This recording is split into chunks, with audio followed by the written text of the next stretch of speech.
Boa noite, pessoal. Hoje a gente vai falar sobre urbanização, globalização e saúde. Nosso grupo é composto por Camila Alves, Camila Rosa, Guilherme, Leonardo, Maeli e Weslaiane. A relação entre a saúde e o ambiente urbano tem sido estudada desde o desenvolvimento do pensamento médico no mundo ocidental, na Grécia Antiga. O surgimento da agricultura e domesticação de animais foi um dos vetores das primeiras transformações causadas pelo homem ao ambiente, numa época entre 10 e 5 mil anos atrás, quando o desenvolvimento de técnicas de cultivo e domesticação colocava a figura humana em certa supremacia sobre os recursos naturais. O ambiente das cidades era visto como foco de doenças e a saúde humana como resultado do equilíbrio com a saúde de cada lugar. Dos Ares, Águas e Lugares é uma obra de Hipócrates, que foi pioneiro ao relacionar aspectos ambientais à produção de doenças. As sociedades mais complexas e as grandes civilizações, como a da Mesopotâmia, desenvolveram-se com precária infraestrutura de abastecimento de água e destinação de esgoto. O crescimento e a interligação de sociedades como Grécia, Roma e Pérsia resultaram na disseminação de doenças locais e geraram sucessivas epidemias. Com isso, a gente pode observar que os problemas infraestruturais que enfrentamos hoje possuem bases na antiguidade e que pouco se fez para que fossem solucionados. O aumento da população urbana durante os séculos XIX e XX fez com que as cidades se tornassem focos de concentração de pobreza, deslocamento social e crime. Isso tudo devido ao grande índice de desemprego, principalmente. Não somente, mas principalmente. As contribuições à ideia de planejamento se deram no século XIX, quando começaram a entender o espaço como estatística e com base em conhecimentos da distribuição de moradias, pessoas e doenças no território. O saneamento básico e os progressos na microbiologia na segunda metade do século XIX e o início do século XX introduziram programas e ações de controle das condições de saúde baseados em métodos empíricos e em rigor técnico, tendo como consequência grandes impactos no perfil de morbidade e mortalidade. Durante o século XX, ocorreram mudanças na dinâmica das doenças urbanas, devido ao grande crescimento populacional aliado ao forte desenvolvimento tecnológico. O conceito de saúde urbana emergiu nesse contexto. A partir de então, existem novas formas de adaptação do meio ambiente como resultado da ação humana. Saúde urbana é coletiva.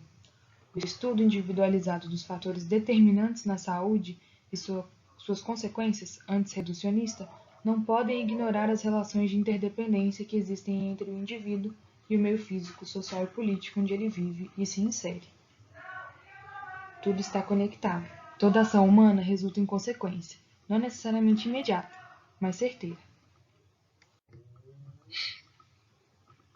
Esse trabalho nos proporcionou a divisão da qualidade de vida e do meio ambiente em 4 setores: espacial, biológico, social e econômico.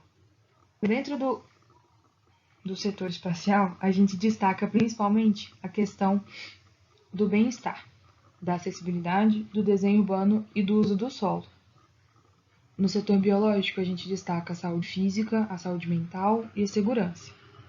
No social, a organização, a realização pessoal e profissional, as trocas, as opções culturais, de entretenimento, etc. E no setor econômico, emprego, produtividade e a diversidade.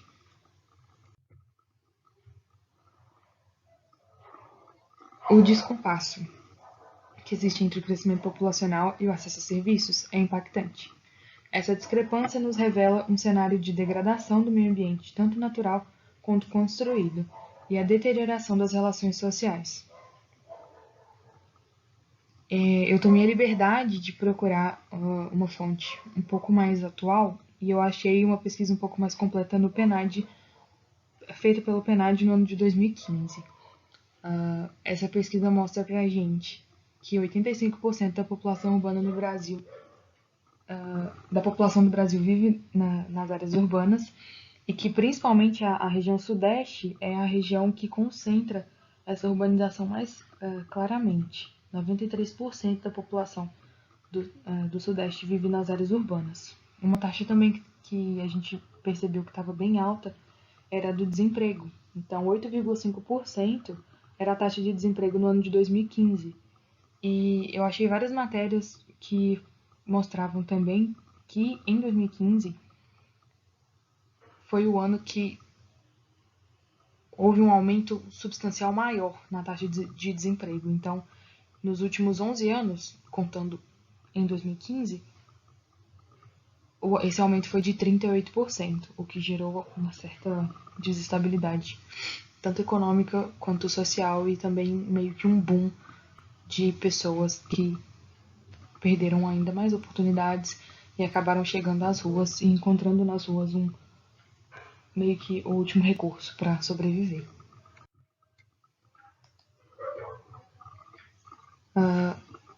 A falta de controle e de gestão da ocupação do solo urbano e o aumento do consumo, muito além das necessidades básicas e do bem-estar, respondem em grande parte por essa degradação e deterioração das relações.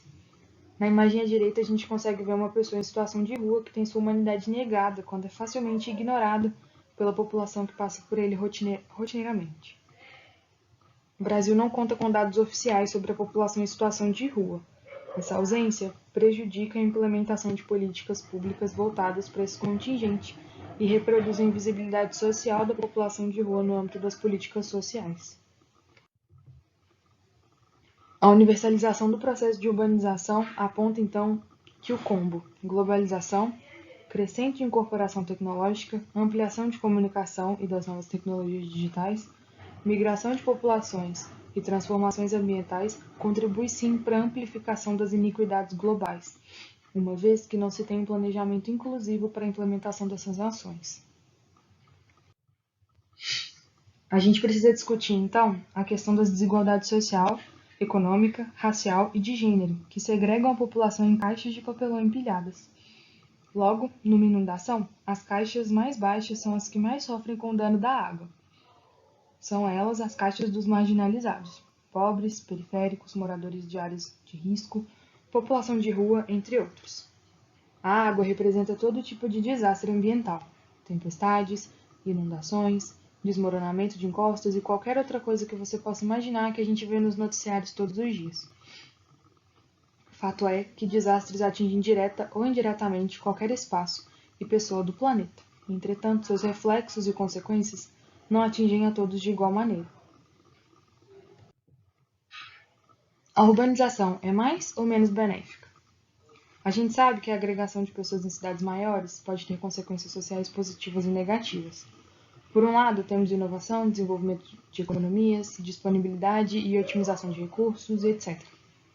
Mas será que toda essa positividade consegue superar os estragos que a urbanização mal planejada traz com ela?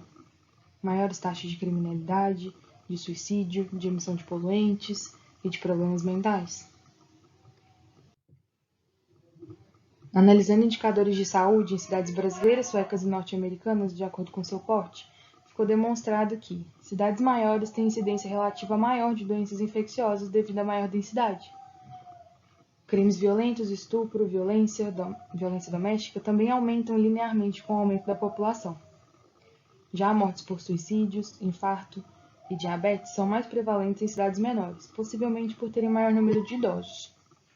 Obesidade, taxa de fumantes e falta de atividades físicas são mais frequentes nas cidades norte-americanas e suecas menores, indicando o estilo de vida mais saudável em grandes cidades, sobretudo nos Estados Unidos. Os ambientes cotidianos têm influência forte e duradoura na efetivação da saúde e da segurança. Assim, para melhorar a saúde, é necessário melhorar as condições dos locais onde as pessoas passam suas vidas. Para isso, é necessária a cooperação geral entre todas as instâncias sociais: comunidade, iniciativa privada, governo, financiadores, mídia e setores de saúde.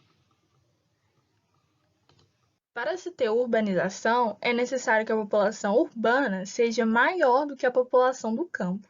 Ela está intimamente ligada com o processo de globalização e ambas têm caminhado juntas nos últimos tempos. Apesar de não ser datada qual teria sido o início exato da globalização, tem-se que a sua consolidação total foi na segunda metade do século XX em diante, ou seja, aquele momento em que os meios informacionais expandiram-se para todos os lugares do mundo. E é justamente isso que acelerou o processo de urbanização, que por muito tempo era bastante baixo, como a gente pode ver no início desse gráfico.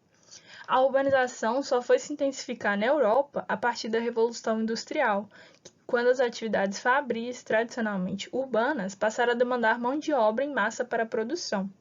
A urbanização tem sido constituída como um aspecto espacial da globalização. Como a gente pode observar nesse gráfico, com a intensificação da globalização, aumenta as taxas de urbanização, sendo que a partir de 2010, mais da metade da população mundial era urbana. A gente notou que a urbanização tem se intensificado nos últimos anos, mas porque justamente agora as cidades modernas se expandiram tanto. Existem 3 causas principais para isso. A primeira é a mecanização do campo, que foi impulsionada por esse mesmo processo de industrialização. Na medida em que as máquinas passaram a realizar o trabalho de várias pessoas, o campo passou a liberar mão de obra. Já a industrialização criou novas ofertas de emprego na cidade, tanto no setor secundário, que são nas indústrias, como no setor terciário, que são os de serviço.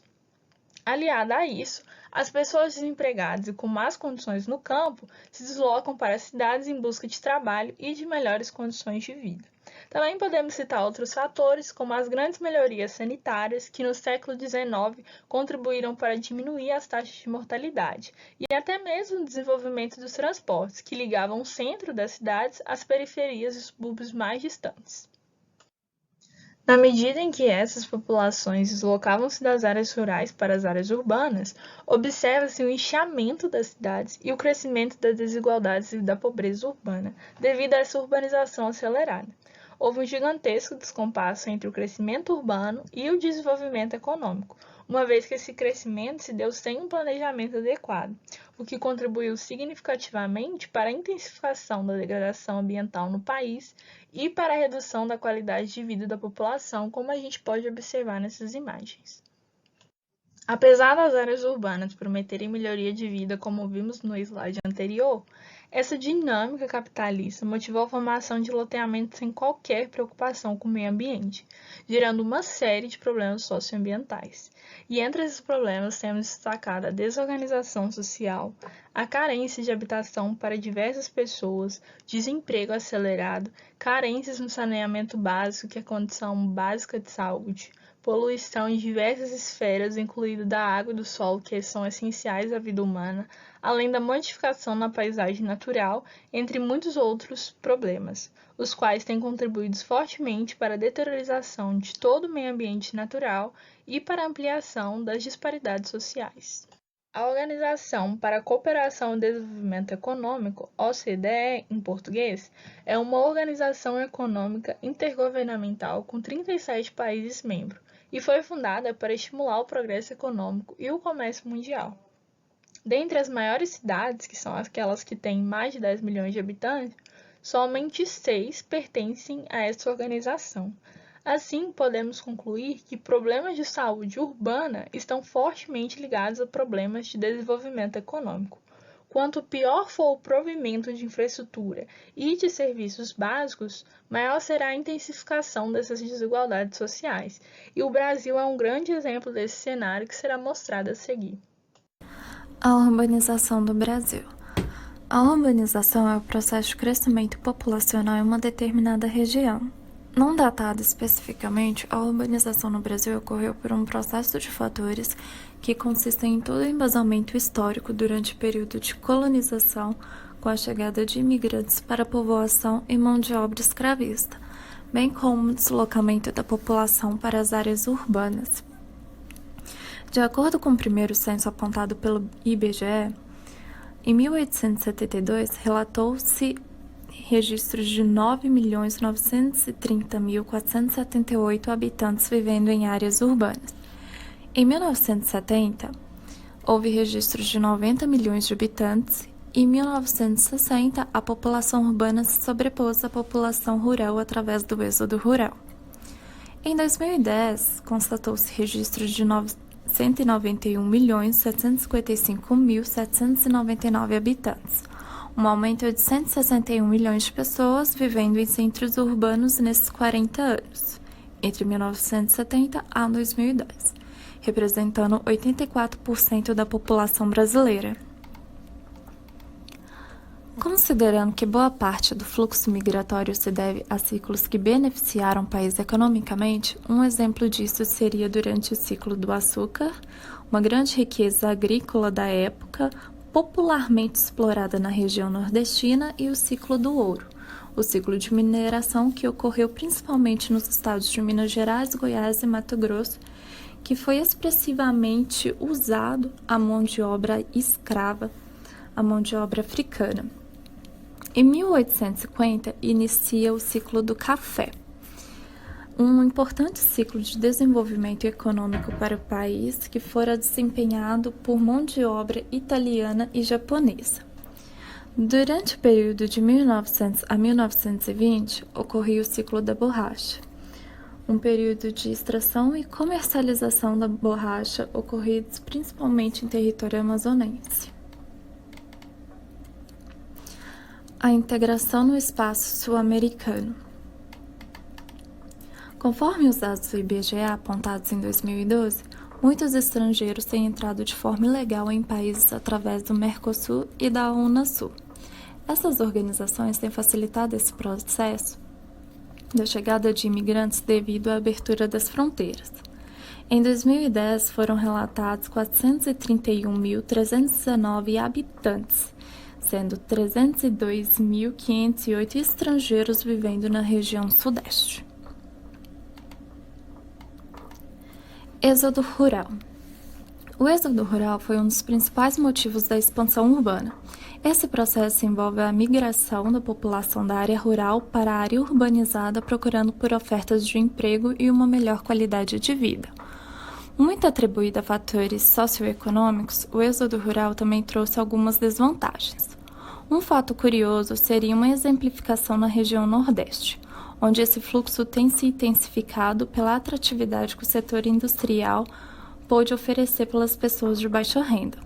Alguns dos problemas foram ocasionados devido a essa intensificação para quem ainda vivia no campo. Essa modalidade trouxe um modelo econômico moderno que tem afastado os agricultores devido à adoção de tecnologias no meio agrícola, resultando numa desvantagem no mercado para a agricultura familiar, que não possui renda para a maquinização necessária para o aumento da produtividade. Os latifúndios são um grande exemplo dessa exploração de recurso, muito comumente sendo propriedade de grandes empresários. E agora nós vamos falar sobre o espraiamento urbano.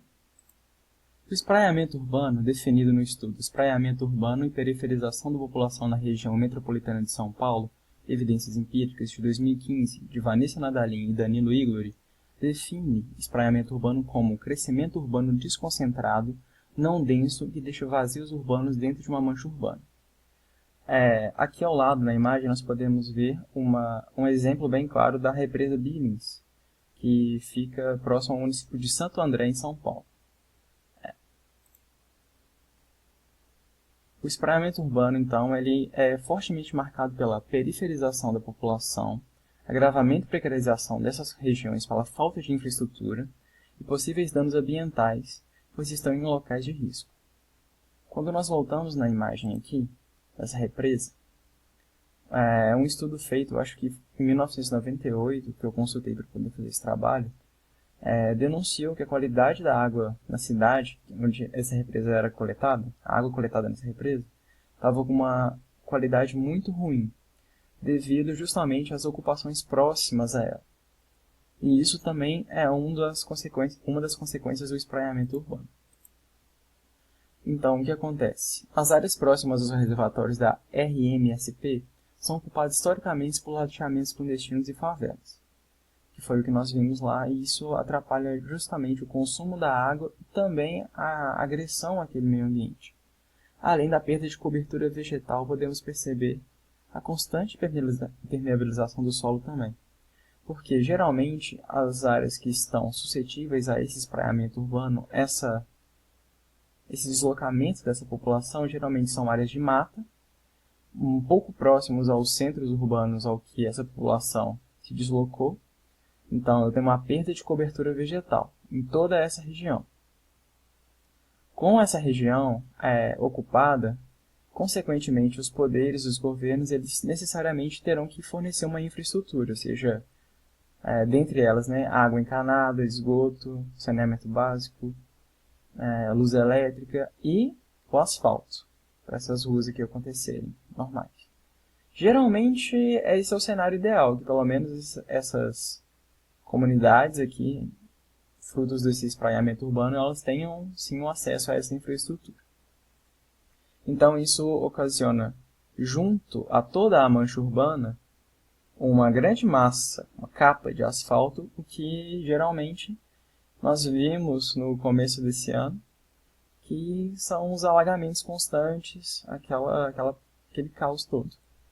E também, como nós podemos ver no Rio de Janeiro, como sempre acontece geralmente no começo do ano, picos pluviométricos nessas ocupações, que nós podemos ver aqui, geralmente vão ocasionar em tragédia. Porque o local, como ele é ocupado clandestinamente, basicamente, não era para ser loteado, ele está suscetível a que ocorram desastres, como o encharcamento daquele solo, aquele peso das casas aqui na encosta desse morro, acaba fazendo com que eu tenha uma população vulnerável devido a um ambiente vulnerável, que não era para estar ali. E isso geralmente provoca vários e sérios danos, como geralmente aqui no Brasil nós podemos ver no começo e no meio da estação chuvosa, em que vários alagamentos, como foi na cidade de São Paulo, vários deslizamentos, como foi aqui na cidade de São Paulo, ocorre às vezes, e na cidade do Rio de Janeiro. As ocupações nesses locais é marcada principalmente por uma população de baixa renda e em situação precária, o que nos leva à conclusão que, sim, as pessoas e os locais são vítimas e bem vulneráveis ao que esse tipo de ocupação promove. Esses eventos de competitividade acabam elevando as taxas de desemprego, levando a população a buscar formas de sobrevivência, que incluem o morar nas ruas, homeless, e o trabalhar nas ruas, shopless. Sem propriedades ou posse de imóveis, alguns se apropriam do que lhes convém, de forma indevida, como os espaços públicos destinados a todos. Congestionamentos por frotas veiculares, o que afeta diretamente a qualidade do ar. Esse fator é prejudicial à saúde dos indivíduos e, em consequência, aumenta os gastos públicos em saúde e diminui a qualidade do atendimento. Visando amenizar os congestionamentos do tráfego e diminuir a emissão de gases, foi criada a legislação que limita carga e descarga no período diurno, uma solução encontrada para os congestionamentos, porém um agravante para a poluição sonora, pois houve substancial aumento nos ruídos noturnos. Poluição sonora. Em um passado recente, as atividades industriais eram consideradas algo nocivo e um incômodo para a sociedade. Por isso, localizavam-se longe de áreas residenciais, contribuindo para a diminuição de ruídos. Entretanto, isso mudou, e a poluição sonora se intensificou. Nas grandes cidades dos países em desenvolvimento, os problemas de poluição sonora são mais agudos, gerando incômodos e interferindo na realização de atividades básicas e rotineiras, como, por exemplo, dormir, estudar, assistir televisão, trabalhar e até conversar.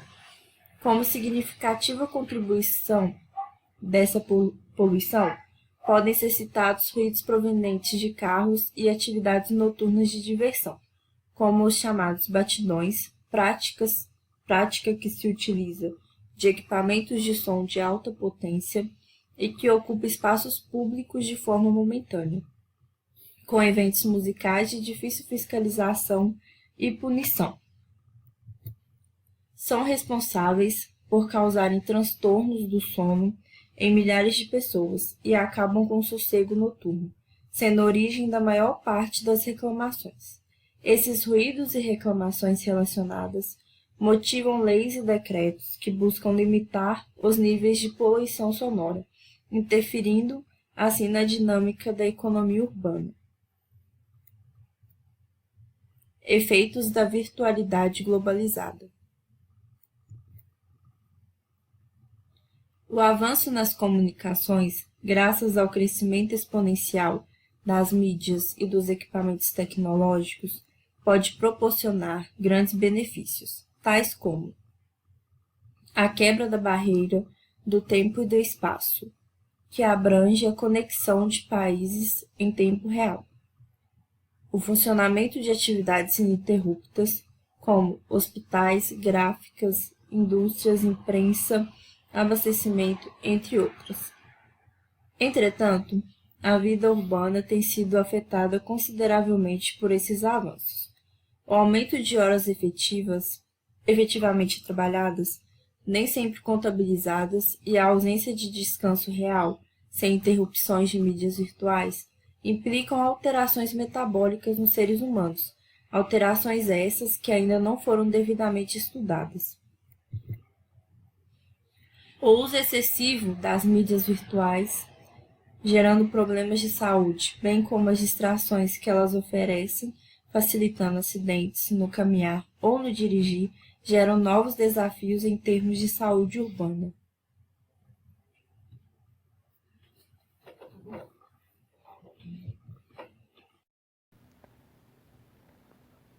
Antes de explicar essa parte, é preciso entender o termo deseconomia. Esse termo, em economia, refere-se à ausência de competência ou eficácia no uso de meios produtivos, provocando um aumento no custo de produção. É possível dizer que se trata de uma situação onde há prejuízo pelo uso incorreto ou utilização não eficiente de um determinado instrumento. Sabendo disso, agora podemos falar sobre as deseconomias ou economias de aglomeração. A sociedade brasileira passou a ser urbana e industrial, com forte peso do setor terciário. Isso promoveu a formação de grandes aglomerações e, consequentemente, o surgimento de um mercado com diversos tipos de bens, serviços e mão de obra. Os grandes mercados que surgiram, apesar de benéficos em um primeiro momento, foram também responsáveis pelas seguintes consequências: congestionamentos de veículos, pessoas e informações, poluições de diversas naturezas e conflitos sociais. Dessa forma, é possível notar que os fluxos urbanos de origens variadas estão diretamente associados não só à mobilidade, mas também à imobilidade, com sérios efeitos no desempenho econômico e socioambiental das cidades e no tempo gasto na realização do que é chamado deslocamento pendular. Dentro desse tema, os tópicos que receberam maior destaque foram custos dos congestionamentos urbanos. No que se refere aos fluxos urbanos, pode-se observar seus efeitos negativos na economia. O custo anual estimado da imobilidade na cidade de São Paulo em 2014 era cerca de 40 bilhões de reais. Isso correspondia a 10 vezes o orçamento anual da Universidade de São Paulo, sendo possível depreender o que se perde em termos de educação e serviços públicos. Além disso, em São Paulo, entre 2005 e 2014, houve um aumento de aproximadamente 41,75% do número de automóveis, enquanto para motocicletas foi observado um crescimento aproximado de 112%. Como pode ser observado no gráfico a seguir. Pode-se observar um aumento no número de automóveis, indo de 4.602.302 em 2005 para 6.524.033 em 2014.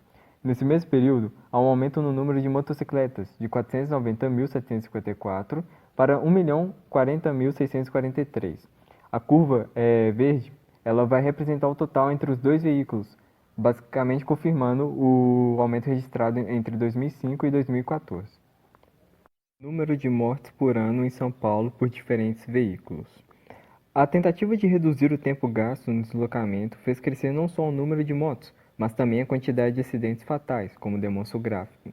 No período de 2013 a 2014, foi observado um maior aumento no número de mortes de motociclistas, indo de 207 a 440, em comparação aos motoristas, que foram de 200 a 403, levando em consideração também os passageiros. Congestionamentos dos serviços. O descompasso entre a inércia das estruturas físicas e dinâmica demográfica, ora cria um congestionamento do serviço, ora cria ociosidade. Ou seja, vários serviços públicos como educação, saúde e lazer, ou instituições que são criados para atender uma população em um determinado momento, após, por exemplo, alterações do perfil etário dos moradores daquela região, podem ser abandonados, o que cria esse condicionamento dos serviços. Já a ociosidade refere-se à falta de eficiência dos serviços oferecidos para atender à nova demanda. Por isso o texto fala em inércia das estruturas físicas, pois elas não conseguem acompanhar ou se adequar de forma eficiente ao novo quadro demográfico. A visão do novo mundo globalizado é de que a urbanização é sinônimo de modernidade, mesmo esse processo garantindo a melhoria de vida de algumas pessoas.